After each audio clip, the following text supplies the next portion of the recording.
আলু দিয়ে এই যে হিঙের বড়ি করে রেখেছিলাম, হিঙের বড়ি দিয়ে। এটা কিন্তু আমি মটর ডাল আর তিল দিয়ে করেছি। বড়িগুলো ভেজে তুলে নেবো, কড়াইয়ে তেল দিচ্ছি, তুলে নিচ্ছি।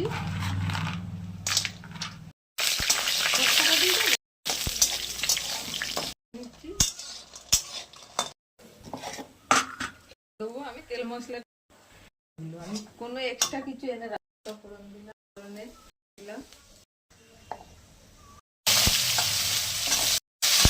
লঙ্কাটা দিয়ে দিলাম, আলুগুলো ভাজা হয়ে গেছে,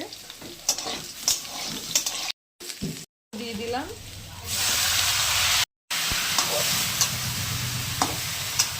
ঠোঁটটা একটু ভাপিয়ে নিয়েছি, পায়ে একটু ভাপিয়ে নিয়েছি, গোড়ার দিকে ঠোঁট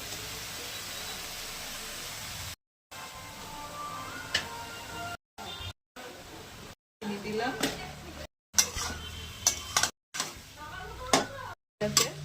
এবার জল দিয়ে দিলাম,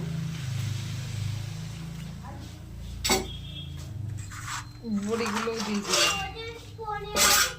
আর একটু ফুটবে, তারপরে ভাজা মশলা দিয়ে নামিয়ে নেবো। ধনে জিরে ভেজে গুঁড়ো করে রেখেছি,